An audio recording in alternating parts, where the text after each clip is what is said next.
مبارك لما أنت قدمنا بقطعمي قشيد مسحونا هاي الكفلة بزعبة تصمدون زملكت أبز وانزي ربحاتنا يتصمدوا أبز الرزلو هواجو هلو كنتات سرعة إثيوبيا بلغو رزلو فخاراتنا العلاونة إيطرانا بدفار كمون مس هو حد غورو زلو سريجنا كمينا نزبل أقوامات الأويل وزلو نخلت يوم ما بسرعة إيرترا كمون كل التجراي مريحناتن إذا تقوم إذا تصمدوا يسرح دلو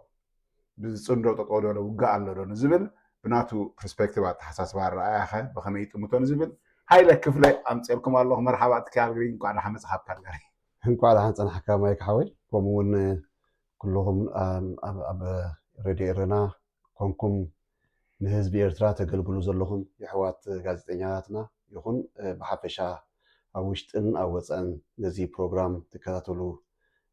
إرتراويان يهونو كلهم سمعت تقرينيا ناي بحكي كمس جندلي نزع الدرس استوابني نعخاول ما يكحوي أبزي مقاشي فريدكا تخاتاتيلك بزي استديوهات عندما مخالكها بفلي كمسكنك دلي نعم حقي تحمي مسكنا كانون بأكل كم بأكل مسلو يلن بزعمة تمنو زملكت of course بزح مدبات كايدنا لنا ناتكاون فليز بدر لك بزعمة تايب كمسلا لو تمنو مجمرة بزعمة تمنو ذلك الرأي تايم مسلا بساعات زي كم زود ما بيدا مخفتي سمعتنا تنكف كلهم سكنات كبرسبكتيف وما تنتهي مسلا هو برقص أنا كمتي دخنة نزيز مدون أكايدون زكاتولو زلو نايتي كبابي دسك فنن قرب دج أنغن النجر أنا يكاتولو سلو زلو إذا ذهبوا لو معلت مساحة زقبرو زلو كلمة محتت ويكلمة إيه بولكي نولكي زوكل دامبر نمانم زوكل أيقونن لذي برقص كم تتوهيبو زلو قال صمدو ديكونس اتي كم حلال فوز اللي دولو ملأختن اتي تشكيمو زلو علامان بزيك العالم يدقفه تي انكو مدحانيت ابز وان زخاء بفلاين هلاون حزبن هاجرن إيرترا يخون نسلامن دحنتن نايت غبابي بفلاين تي سميناو كفال ناي إثيوبيا يخون نإيرترا بحفشة إزي تحيزو زلو مدب ناي صمدو I think وحسنت كهبنايو إلي حسب كابتي تساوي دلنا دلو ناي تفات دبنا مالتي إيمو أكايدون كما يمثلن جن أبقى علي تقرب حتتات مريون خوني لي تسبيكا سو بحفشو جن كابتوم نزيز غير زلو صمدو زدقفو أنون حدي مالتيو هو حجتايو أبقى قال سفتات عدلو فتح زلو بلعاتي تصمدون تساقم عدلو من الله وجز هبا حرارك زي قرم لاني مدايو تيكون تابايتا زلو لوك نتات ترديخا كدقفن كيدقفن كم ساعات قلت كاي حجي دنصلالو دبنالو تي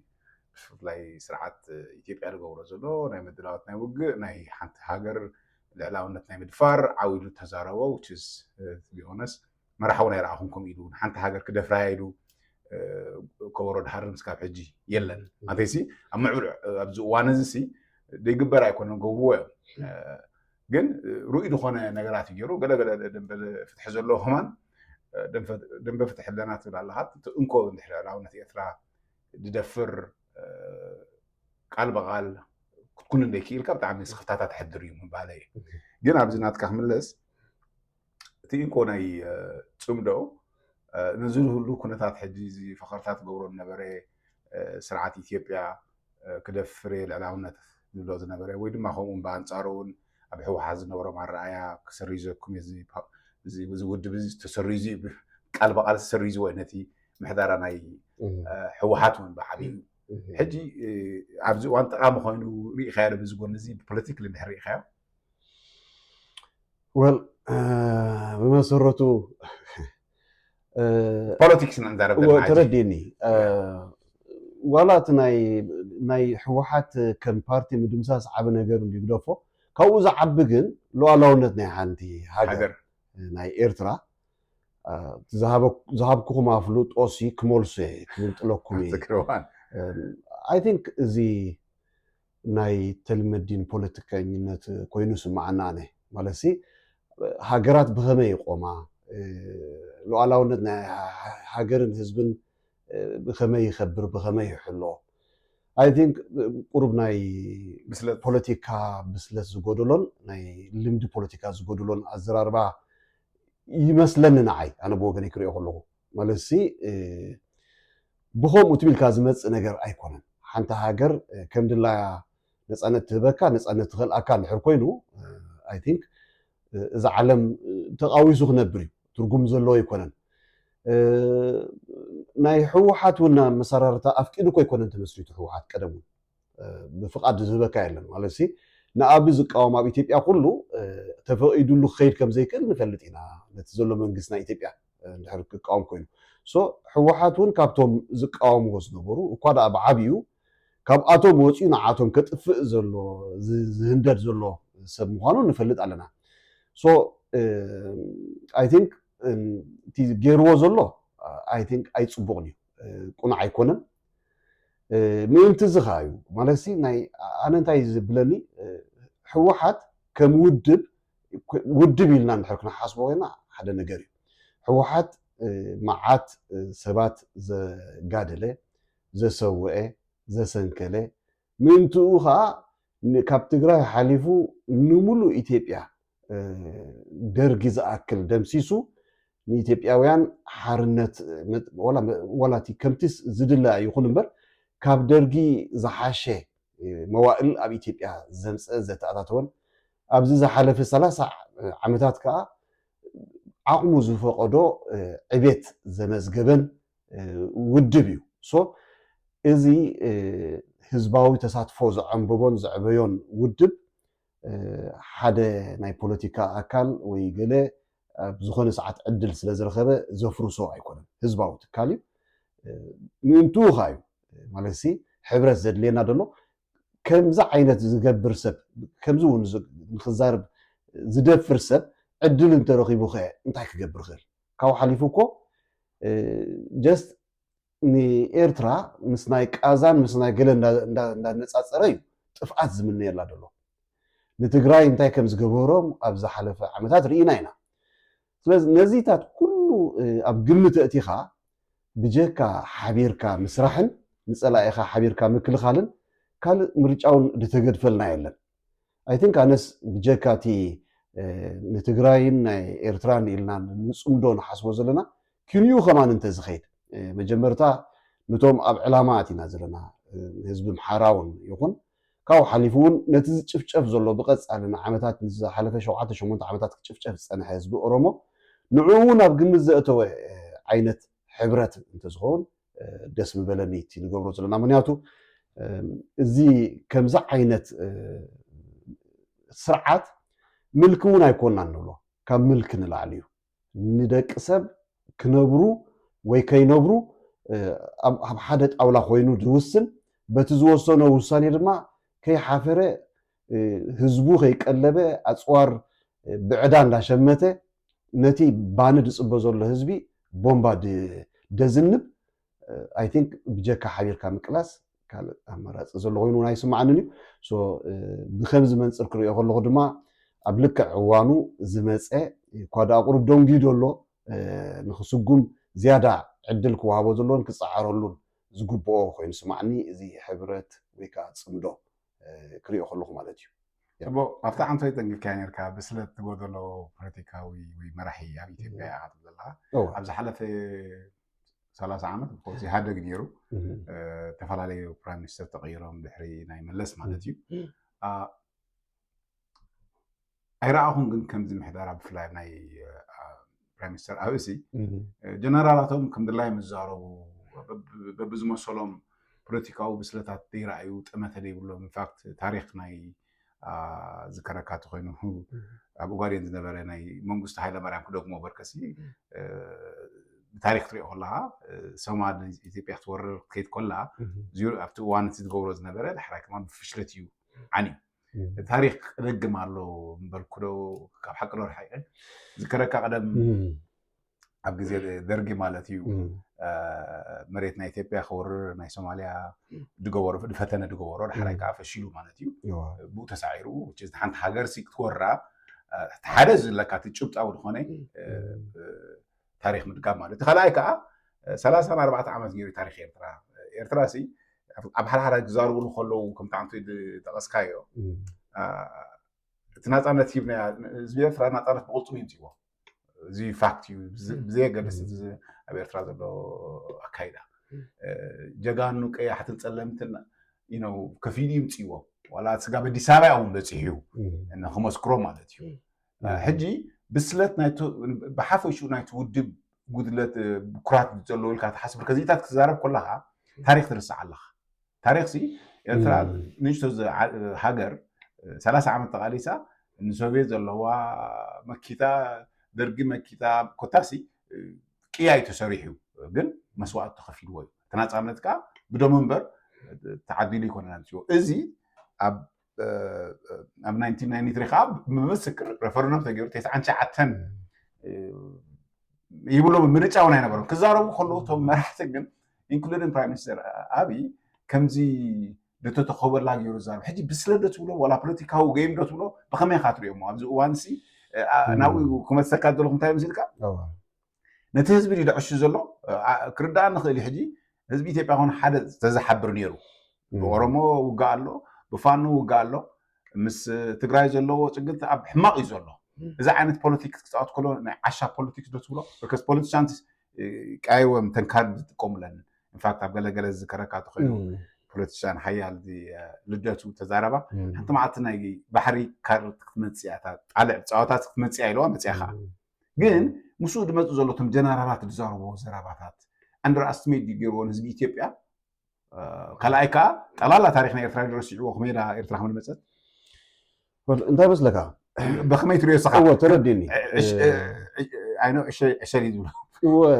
جست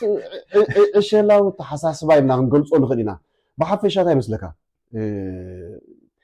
ኢትዮጵያ ኣብ ትሕቲ ዶክተር አብይ ምናልባት ክስካዕታ ኣነ ድፈልጦ ወላ ደርጉን እንተኾነት ዝኸፍአ ስርዓት ናይ ሃይለ ስላሴ ወላ ፊውዳላዊ ስርዓት ኮይኑ ኣብ ትሕቲኡ ዝነበሩ ብቕዓት ዝነበሮም ሰባት ወላ ብታሪክ ክንፈልጦ ከለና ኣብ ግዜ ደርጉን ኮሚኒስታዊ ስርዓት ወላ ይከተል እምበር ብቕዓት ዝነበሮም ሰባት ነይሮም ወላ በዘራርባ እንታይ ይዛረቡስ ይፈልጡ እዮም ኣነ ጋሕማጥ ፖለቲካ ኢትዮጵያ ከም ሎሚ ሪያ ይፍለጥኒ ኣነ ካብ ድፍለጠን ወይ ካብ ደንበብኮ ካብ ደጽናዕኮ እቶም ዝሓመቑ ሰበስልጣናት ኣብ ኢትዮጵያ ደለው ካብ ዝኾነ ይኹን ግዜ ንላዕሊ ኣብ ሰዓት እዚ ብርግጽ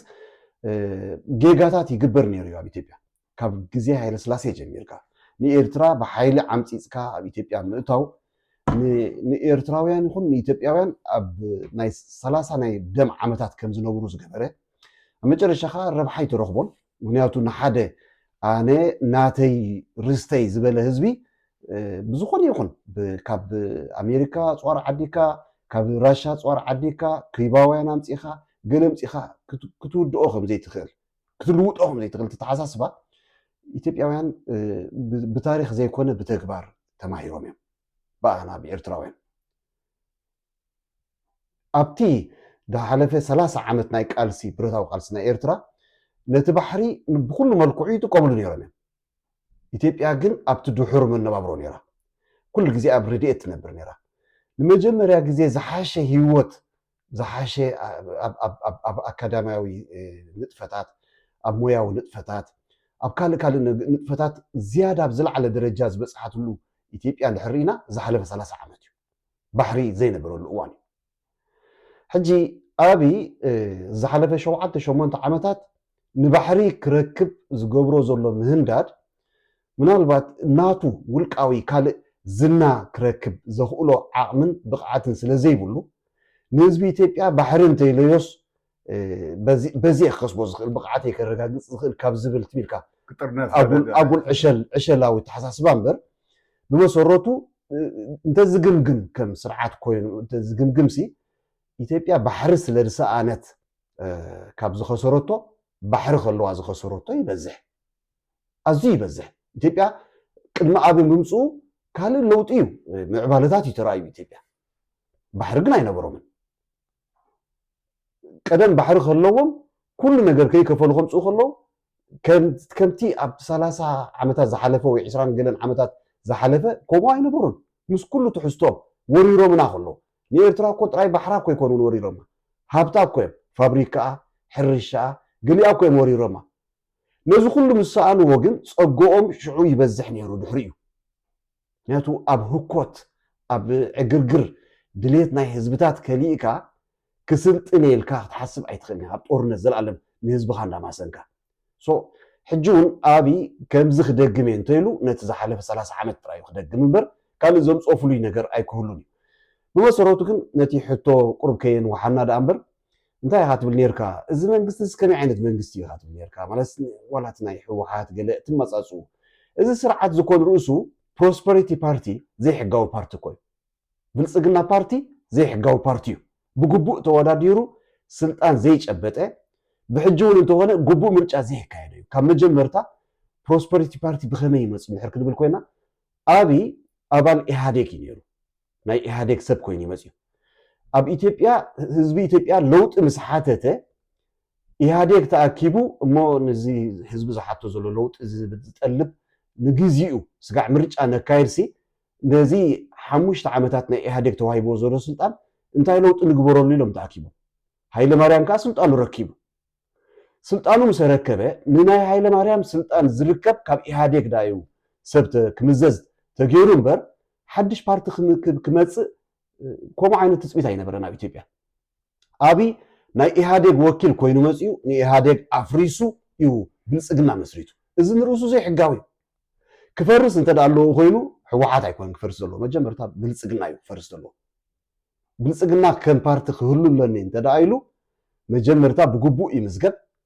ተመዝጊቡ ቅዋም ኢትዮጵያ ብዝፈቅደሉ ይወዳደር እንተዳ ተዓዊቱ ከዓ ሽዑ ይመፅእ ከም ፓርቲ ንርእሱ ዘይብቃዕ ብሕጊ ክህሉ ዘይግብኦ ፓርቲ ኮይኑሲ ነተን ሓምሳን ንገለን ዓመታት ዝፀንሓ ጥራይ ዘይኮናስ ሰሪሐን ታሪክ ዘመዝገባ ፓርታት ምሕር ከፍርሰን ኮይኑ እቲ ዕሸላዊ ተሓሳስባ ኣብዚ ዝጅምር ህዝቢ ኢትዮጵያ ከዓ መጀመርታ ክብሎ ዘለዎ ብልፅግና ፓርቲ ንሕና ኣይንፈልጦን ኢና ኣፍልጦ ክንህቦ ኣይንኽእል ኢና ምክንያቱ ብሕጊ ተመዝጊቡ ተወዳዲሩ ኣብ ስልጣን ዝመፅእ ኣይኮነን እዩ ክብል ዘለዎ ቅድሚ ባሕሪ መሕታቱ ኣብይ ብልፅግና ፓርቲ ናቱ ብግቡእ ከም ዝምዝገብ ህዝቢ ኢትዮጵያ ብግቡእ ከም ዝመርፆ እንተመሪፅዎ ኣብ ስልጣን ክመፅእ እንተደይመሪፅዎ ካብ ስልጣን ከልግስ ክስጎግ ከም ዘለዎ መጀመርታ ከምዚ ይግበር ናቱ ዘይሕጋዊ ፓርቲ መጀመርታ ሕጋውነት የልብስ ቅድሚ ናይ ኤርትራ ሕጋውነትን ናይ ህወሓት ሕጋውነትን ክግህስ ድዩ ክክሕሲ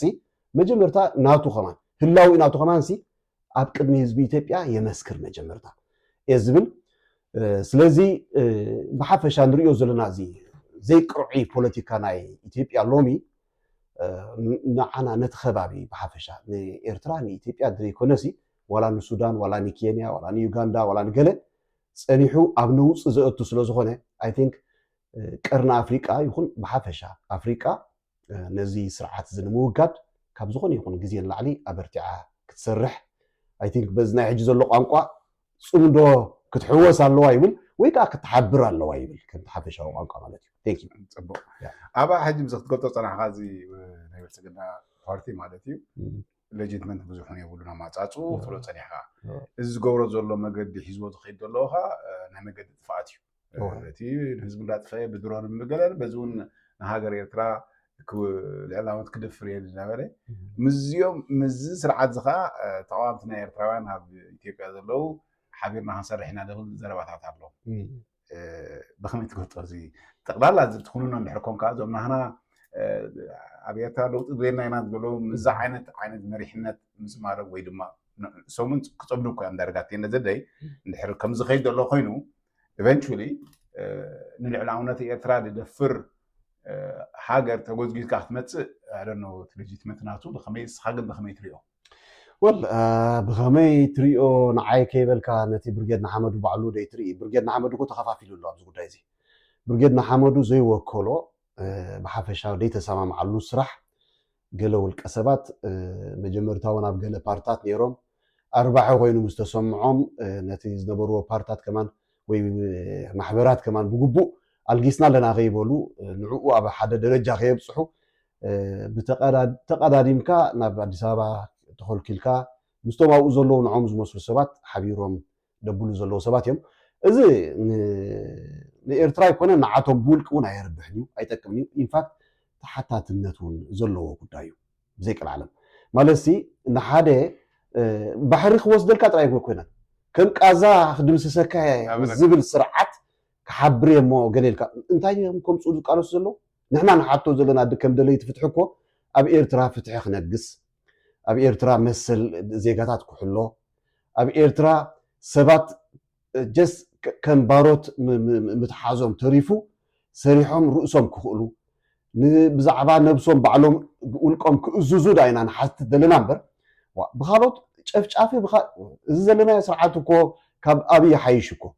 ብዘይቅል ዓለም እንድሕር ክንብል ኮይና ምክንያቱ ብከመይ ክሓይሽ እንድሕር ክንብል ኮይና ኣትሊስት ከም ቃዛ ከጥፋኣኩም እየ ኢሉ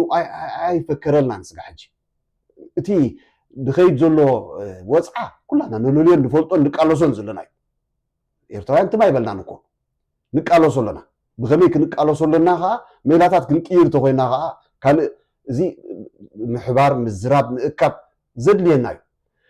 እዚ ስርዓት እዚ ስለ ዝፀላኣና ግን ወይ ከዓ እዚ ስርዓት እዚ ስለ ዝበደለና ግን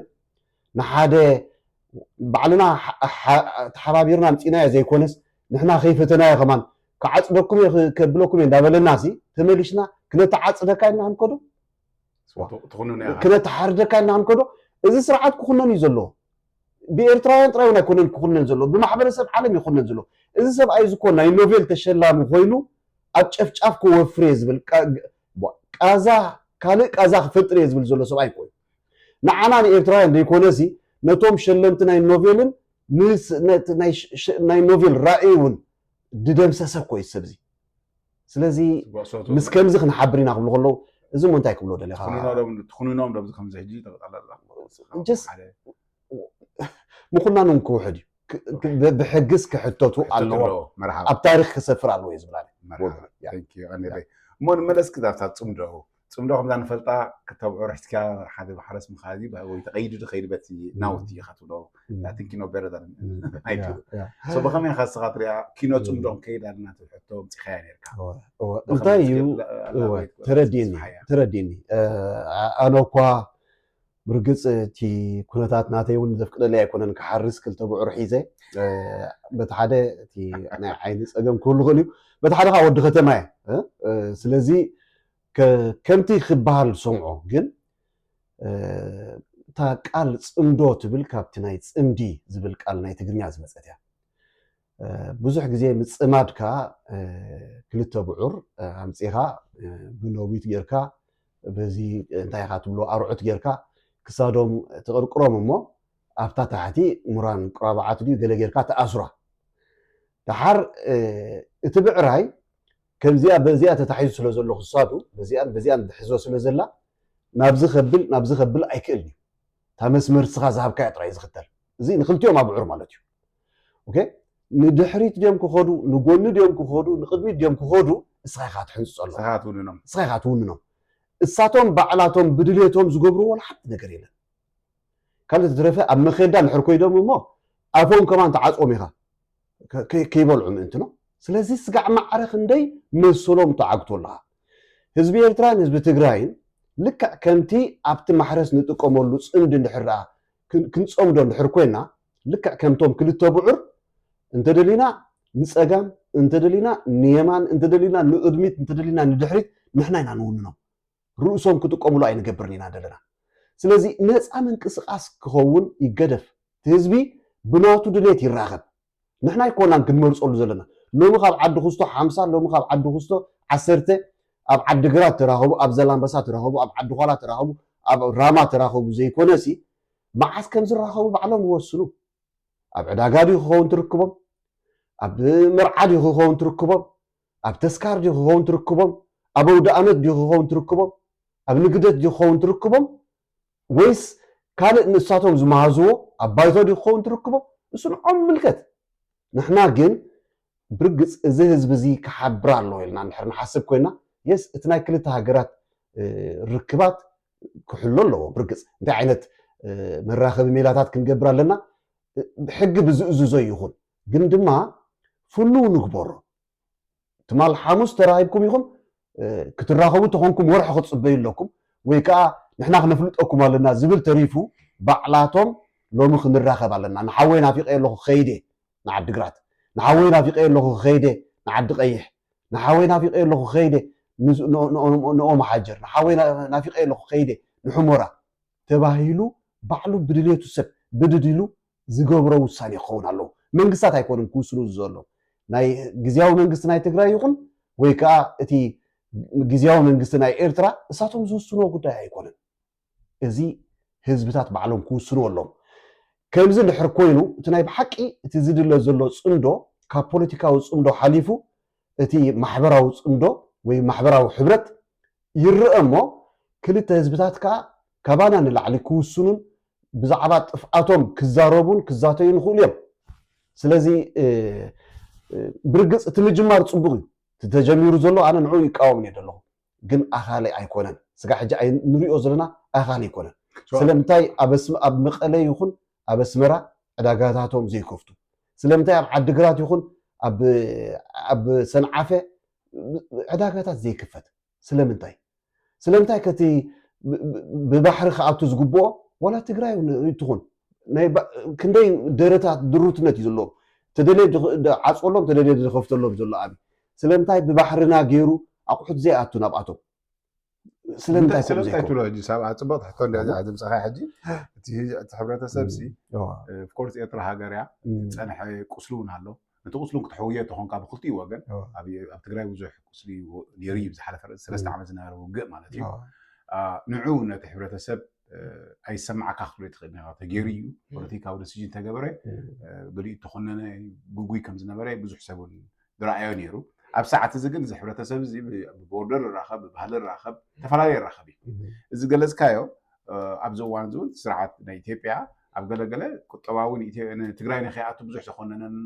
ሎሚ ፅባሕ እንዳላኸ ስለምንታይ ኢልካ ኣብ ኤርትራ ዘሎ መንግስቲ ኣላዎ ክገብር ዘይክእል ወይ ድማ ስለምንታይ እዩ ስጋብ ክንደይ ተኸደ ኢልካ ትሓስብ እዚ ሕቶ እዚ ብቐጥታ ክምልሶ ዘሎ መንግስቲ ኤርትራ ኮይኑ ስማዕናነ እሱ ዝፈልጦ ስለምንታይ ነዚ ዝኽልክል ወይ ዝህብ ዘሎ ኣነ ክሪኦ ከለኹ ግን እቲ ጽምዶ ብድሩትነት ክትሓዝ ዝተደለየ ይመስለኒ ነዚ ዘሎ ህሉ ደሻቅል ኩነታት ንዕኡ ጥራይ ንምውጋድ ተታሕዘ እምበር ናይ ብሓቂ ንነዊሕ ክኸይድ ዘይተደለየ ኮይኑ ይስማዓኒ ናይ ብሓቂ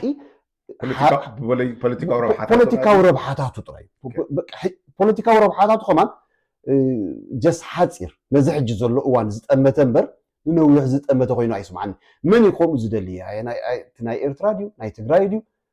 እሳቶም እዮም ዝፈልጥዎ እሳቶም እዮም ብቐፃሊ ዝዛተይሉ ዘለዉ ብቐንዱ ናይ ህዝቢ እምበር ናይ መንግስታት ኣይኮነን እዩ ዝበሃል ዘሎ ስለምንታይ ብርግፅ መንግስቲ ኤርትራ ምስ መንግስቲ ኢትዮጵያ እዩ ክራኸብ ዘለዎ ምስ ክልል ክራኸብ የብሉን እዚ ሓደ ነገር እዩ ንፈልጦ ኢና ግን ድማ እቲ ክልል ትግራይ ኣነ ከምዚ ተፀጊመ ኣለኹ ክጠፍእ ከዓ ይስራሓለይ ኣሎ ስለዚ ህዝበይ ይጠምሎ ባሕርኹም ክጥቀመሉ ኣለኒ ምክንያቱ ከምዚ ኣይረክብኒ ዘለኹሞ እቲ ካባኹም ዝድለ ፈፂመስ ክጥቀም ኣለኒ እንድሕር ድብል ኮይኑ ስለምንታይ መንግስቲ ኤርትራ ዘይፍቅድ ንዓይ ክርዳእኒ ዘይክእል ሕቶ ክምለስ ዘለዎ ሕቶ እዩ እቲ ፅምዶ እውን ክውን ክኸውን ውዱእ ክኸውን ትርጉም ዘለዎ ፅምዶ ክኸውን ወይ ከዓ ምሕዝነት ክኸውን እንተደኣ ኮይኑ እዚ ፍርቂ ጎንድኽን ማርያም ትመሓርክን እንደይኮነ እዚ ሙሉእ ጎንድኽን ማርያም ትመሓርክን ኢልና ክንጅምሮ ኣለና ኣብኡ ፅቡቅ ሕጂ ከምዚ ክትገልፆ ፅናሕካ ንክልቲ ሕብረተሰብ ጠቃሚ እዩ ናብ ኤርትራ ዘሎ ካብ ትግራይ ክጥቀሙ ክህሉ እዩ ኣብ ትግራይ ዘሎ እውን ጎደሎታት ዘሎ ብኤርትራ ክመፁ ክእል እዩ ኣብ ናይ ፖለቲካዊ ንሕር ክፉት ኮይኑ ሕጂ ኣብ ትግራይ ዘሎ ፖለቲካ ክፍት በለ እዩ ናፃነት ዘለዎ ሓርነት ኣለዎ ኣብ ንሕር ኣስተውዒልካ ዝዛረቡ ከለዉ ኣብ ኤርትራ ዕፁው እዩ ኣብዚ ከዚታት ስክፍታታት ሕዲሩ ዶ ስርዓት ነዚ ነገራት እዚ ንመንግስቲ ኤርትራ ፀገም ዝፈጥረሉ እሱ እዩ ዝኮይኑ ዝስማዓኒ እሱ ኮይኑ ኣብ ቀፂሉ ዝወስደና ማለት ካልእ ኣርእስቲ ዳ ከይንሰግር እምበር ኣብ ኤርትራ ነዚ ኩነታት ሕጂ ዘለናዮ ዝምጥን ናይ ስርዓት ለውጢ ክመፅእ ኣለዎ ናይ ስርዓት ለውጢቲ ስርዓት ብዓብዩሲ ኢሳያስ ለወጥ ገለ ለወጥ ኣይኮንኩን ብለሎ ኋላ ጀስ ሕጊ ተግበር ቅዋም ተግበር ህዝቡን ኩሉ ሃገሩ አፍቂሩ ጀስ ግዴቱ ክፍጽም ተዳ ኮይኑ መሰል ክወሃቦ ኣሎ መሰል ዘይብሉ ህዝቢ ግዴታ ጥራይ እንዳተሓተ ዝነብር ህዝቢ ጀስ ብከምዚ ሕጂ ንሪኦ ዘለና እዩ ፋሕፋሕ ዝብል ዝጠፍእ ኣብ እውን በቲ ሓደ ሸነኽ ብቕዓት የብሉን ብስለት የብሉን እኳ እንትበልናዮ ስለምንታይ ኣብዚ ሰዓት እዚ ብከምዚ ዓይነት ንዕቀት ነዛ ሃገር እዚኣ ክደፍራ ዝደል ዘሎ ሓደ ግዜ እኮ ኤርትራ ሰብ የብላን እኮ እዮም ዝብሉ ሰብ ስለ ዘይብላ ሲ ናይ ሰለስተ መዓልቲ ኩናት ጥራይ ዘድልየና እዮም ዝብሉ ስለምንታይ ሰብ ክህልዋ ዘይድለ ኤርትራ ስለምንታይ ሰባ ክምለስ ዘይድለ ኣሽንኳይ ዶ እትኡ ዘሎ ክወፅሲ እቲ ብደገ ዘለውን ክምለስ ዘኽእል ስለምንታይ መሰል ወዲ ሰብ ዝሕሉ ሕጊ ዘይትግበር ጀስ ካልእ እኮ ይኮነ ዋላ ግደፍዎም እትኻል ክኢላታት ከዘይመፁ ሚኒስትራትና እኳ ይሰርሑን እዮም ዘሎ እቲ ሚኒስትርታት እውን እኮ ቫኪዩም እዩ ዘሎ ክንደይ ሚኒስትራት እዮም ዓዲ ውዒል ኮይኖም ኣብ ዓራት ደቂሶም ዘሎ ክንደይ ሚኒስትራት ዝሞትዩ ቦቶኦም ዘይተተክአ ዘሎ እረቶም ሚኒስትራት ከ ናይ ምውሳን ስልጣን ከለዎም ድዩ ኢሳያስ ባዕሉ እኮ ኣብ ዓመት ሓደ ግዜ መፅዩ ንናይ ማዕድን ሚኒስቴር ዝምልከት ንናይ ጥዕና ሚኒስቴር ዝምልከት ንናይ ቁጠባ ሚኒስቴር ዝምልከት ናይ ምክልኻል ሚኒስቴር ዝምልከት ኩሉ ባዕሉ ጠቕሊሉ እሱ እዩ ዝህበና ዘሎ ሓበሬታ ኣብ የለው እዞም ካልኦት ሚኒስቴራት ስለዚ እዚ ከምዚ ዓይነት ለውጢ ኣብ ኤርትራ መፅዩ ኣብ ክንዲ ንትግራይ ከማናት ይኹን ከማና ዓይነት ምሕደራ ይሃልዋ ኢልካ ወላ ሕጂ እውን ሰምዖ ዘለኹ ስለምንታይ ጋዜጠኛትኩም ዘይተኣስሩ ዝብል እውን ሰሚዐ በዓል ዛ መድህን ገብረ ስላሴ ገለ ስለምንታይ ገለ ዘይግብር ስለምንታይ እቶም ኣብ ኤርትራ ዘለዉ ጋዜጠኛታት ከም መድህን ነፃነት ዘይህልዎም ስለምንታይ ከምቲ ኣብ ትግራይ ዘሎ ናይ ትግራይ ነፃነት እውን እኮ እኹል ኣይኮነን ጎደሎ እኮ እዩ ነቲ ጎደሎ ከም ብሓድሽ ንዕኡ ካብ ነጥፍኦሲ ስለምንታይ ብውሕዱ ከምቲ ናይ ትግራይ ፖለቲካ ኣብ ኤርትራ ክህሉ ማዕረ ማዕረ ዘይንኸውን ግዜ የበልዕ ኢልካ ተሓስብ ሕጂ ተኽለካ ደለ ሰሪዖም ክፈልካ ደለይኩም ነዊሕ ዓመታት ስርዓት ኤርትራ ብዝደኸደ ትራንስፎርሜሽን ክገብር ናብ ዲሞክራቲክሊ ንኸይድ ግዜ የበልዕ ኢልካ ተሓስብ ሕጂ ካብቲ ሓደ መብዛሕትኡ ግዜ ሰብ ብፍላይ ኣብ ደንቢ ተቃውሞ ድሓቶ ለውጢ ድሌና ስርዓት ክኸይድ ኣሎ ስርዓት ኢልካ ክትከይድ ኣይክእል እዩ ስርዓት ገለገለ ነቲ ስርዓት ዝድግፍ ህዝቢ ኣሎ ተካይዱ ድግፍ ኣሎ የስ ኣብ ገለገለ ከምዚ ክትጠቕሶ ፅናሕካ እቲ ናፃነት ክህልዎ እቲ ሓርነት ክህልዎ ኣብ ውሽጢ ኢሳያስ መኻጥራሕ ኣይኮነን ኢሳያስ ሰዲድካ እውን ባይታ ክትፈጥር ትክእል ኣለካ ናብኡ ንክትበፅሕ ከ እንታይ ከድልየካ ኣለዎ ኣብ ገለት ክትጅምር ክትክእል ኣለካ መሽ ሕጂ ዓንቶይ ጠቐስክያ እንታይ ነይሩ ኖት ነሰሰሊ እቲ ንነዊሕ ዓመታት ብከምዚ ዓይነት ድኸደ ክቅየር ክኽእል ዶ ለውጢ ክገብር ክኽእል ክቅየር ክኽእል እዩ ስርዓት ፅቡቅ ድሌት እንተርእዩ እቲ ኤርትራ ዘሎ ፅቡቅ ድሌት እንተርእዩ ኤርትራዊ ሎሚ ይኹን ትማሊ ዋላ ፅባሕ ድሕሪ ፅባሕ ኩሉ ግዜ ሃገሩ ምስ ፈተወ እዩ እዛ ሃገር እዚኣ ምስ ተመነያ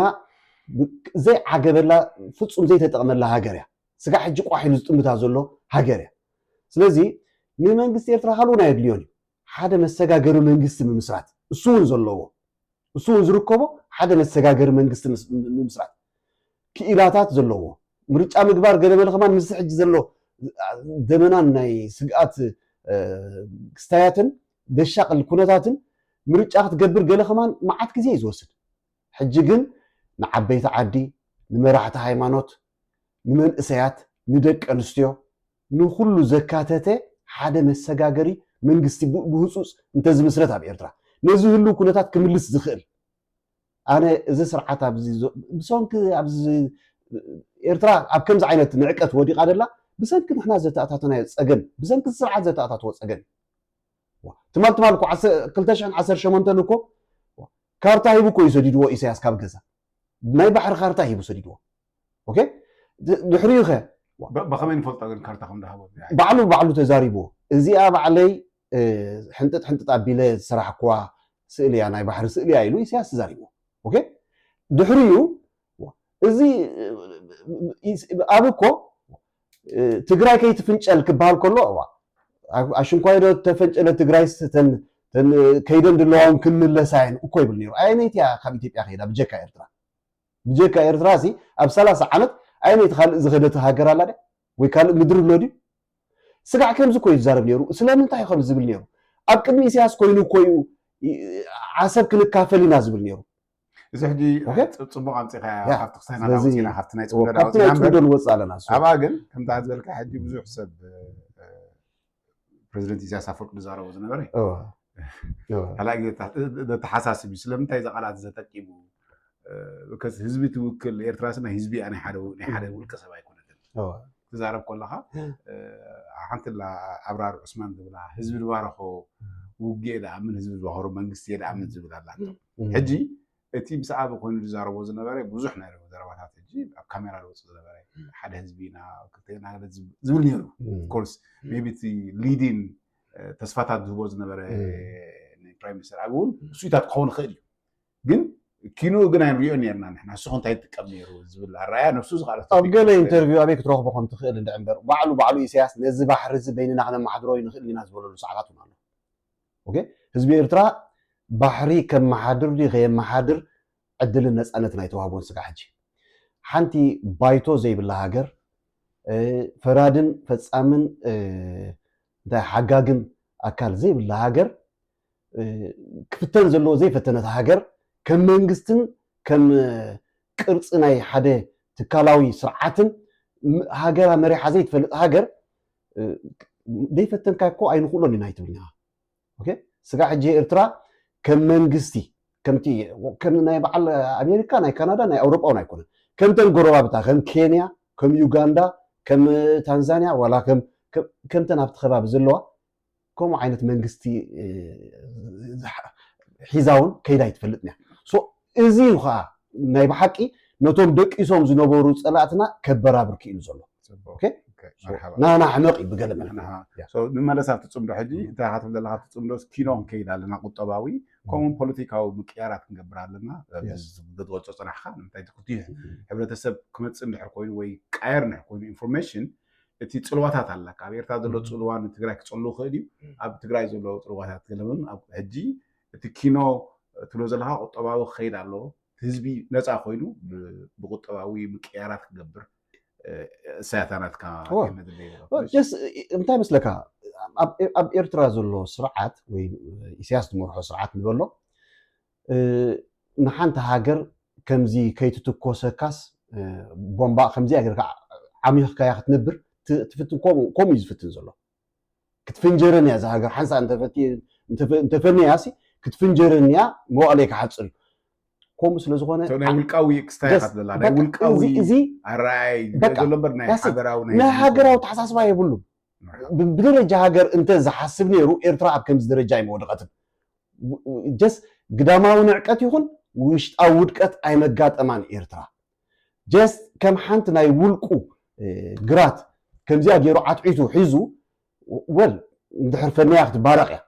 ابكم عينت كنبر يتخليها كفنو لو ህዝቢ ድሳተፈሉ ሃገር ክፈጥር ክኽእል ኣለዎ ህዝቢ ዝሳተፈሉ መንግስቲ ክፈጥር ክኽእል ኣለዎ ህዝቢ ኣብ መንግስቱ ተሳትፎ ይብሉን ተኣዛዚ እምበር ኣዛዚ ኮይኑ ይፈልጥ ኒ ህዝቢ ኦኬ ተሓታት እምበር ሓታት ኮይኑ ይፈልጥ ኒ ህዝቢ እዚ ኩነታት እዚ ከብቅዕ ኣለዎ ክቕየር ኣለዎ ድሕሪና ኣብ ከባቢና ተኸቢርና ክንነብር ንኽእል ኣብዚ ከምዚ ስጋዕ ዝሃለና እዋን ግን ኩሉ ግዜ ክንድፈር ኢና ስለዚ ንክንድፈር ቀንዲ ምክንያት ዝኸውን ዘሎ ቅድሚ ኣብይ ኢሳያስ እዩ ويكات محدرة بإيرترا زلوي. يا مرحبا. والله I think ده سيسنا بوزحت مبزحت لهم صنايع تصمدوا خيلو خونا له بوليتيكا وطرح يكون قطباون كدساس له كنتي حبرتسب ناي ملوات قطباوي امننو ربحاتات خيدالو خاتل دلغمو ناي بحق I think حتتاتك كل مبزحت مليس كاي اخا حق انا مسكناكات ورزدينا موداتا دلك بكاي ول انا انت يزبل نتوم صمدو زقامو زلو بقال ملكع بتناتو مرداتا خفوردوم አይደልኒ نحنا نتوم صمدو ندغف دلناون كفوردونا قنا አይኮነን ምክንያቱ نحنا ቀንድ ዕላማና ኣብ ኤርትራ እዚ ዘሎ ቅጥዕ ዘይብሉ ምሕደራ ክዕረ ህዝቢ ናይ ሃገሩ ወናኒ ምዃኑ ክስምዖ ህዝቢ ኣብ ሃገሩ ተዋሳኢ ክኸውን ዳይና ንሓትት ዘለና እምበር ጥፍኣት ሃገርን መንግስትን ኣይኮንና ንሓትት ዘለና ንኢሳያስ ክነጥፍእ ወይ ነዚ ዘሎ መንግስቲ ክነጥፍእ ምስ ዘጥፍኡና ክንሓብር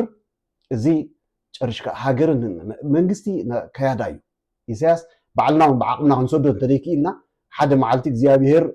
ከምቶም ንኩሎም ሰባት ክንጽውዓና ከሎ ንኸይድ ሓደ መዓልቲ ክኸይድ መንግስቲ እውን ነባሪ ይኮነ ሃገር ግን ነባሪ እዩ ህዝቢ ግን ነባሪ እዩ ስለዚ ነቲ ነባሪ ህዝብን ሃገርን ምስቲ ዘይነብር መንግስቲ ብሓንሳእ ክዓርብ ክንገብሮ የብልናን ናይ ኣብይ ሕቶ ብዓብዩ እዚ ናይ ብልጽግና ሕቶ ንባሕሪ ጥራይ ኣይኮነን ዝደልደሎ ከምቶም ዝሓለፉ ገዛእቲ ናይ ኢትዮጵያ ጀስት ባሕርን ምድርን ወኒኑ እቲ ኣብ ትሕቲ ባሕርን ህዝብን ዘሎ ፍጥረታት ግን ከጥፊ ዝህንደል ዘሎ ንኤርትራ ቃዛኽ ገብራ እንተይሉ ኣብ ቃዛኽ እንደ ህዝቢ ሞይቱ ዘሎ ኣብዚ 2 ዓመት ጥራይ ልዕሊ 67,000 ሰብ ሞይቱሎ ኣብ ኤርትራ ምዚ ንውሕዶ ደለና ክንዱ ዓይነት ጦርነት እንድሕር መፂና ጀስት ብዓብዩ ካታ ሃገር እንድሕር ኣ ብከምኡ መልክዕ ንገዛእቲ ኣረኪብና እያ እዚ ኪንዮ ፍትሒ እዩ ክነቱ ንፍትሒ ንሓቶ ዘለና ሕቶ እዩ ንሕና ሕቶና ሕቶ ፍትሒ እምበር ሕቶ ምጥፋእ ሃገር ወይ ሕቶ ምጥፋእ ህዝቢ ወይ ሕቶ ምጥፋእ ሉዓላውነት ሃገርን ህዝብን ኣይኮነን ስለዚ እቶም ኣብ ከምዚ ተዋፊርኩም ዘለኹም ብእዋኑ ነዚ ኣተሓሳስባዚ ክተብልዎ ክትእርምዎ ይሓትት ኣነ ከምኡ ይምነ እቶም ነዚ ጽምዶ እንታይ ኢሳያስ ክስጋዕ ዘሎ ጽምዶ እንታይ ጠቕሚ ከምፅኡ ትብሉ ዘለኹም ከ ኣብዛ ሰዓት እዚኣ ነዛ ሃገር ተቋፂርዋ ዘሎ ኢሳያስ እዩ ፈቲና ፀሊና ስለዚ ንኢሳያስ እንታይ ነዚ ኮንካ ኢልና እንድሕር ነዚ ክንቃወሞ ፈቲና ፅባሕ ንጎ ኢሳያስን ሃገርን ክጠፍ እዩ ስለዚ ንሕና ኢሳያስ ይፅናሕ ስጋዕ መዓልቱ እንተ ንሕና ክነጥፎ እንተ ኣምላኽ ክፅውዖ ስጋዕቲ ሰዓቱ ዝበፅሕ እዚ ሃገር ግን ከም ዘላቶ ሰንከል እንዳለት እንተኸደት እውን ሃገርና ክትህልወልና ኢና ንደሊ ያ ሶ እኔ ላይ ነባሐቅ ያለ መስለካ ወልስ ቴንክ ዩ ያረን የለይ مرحبا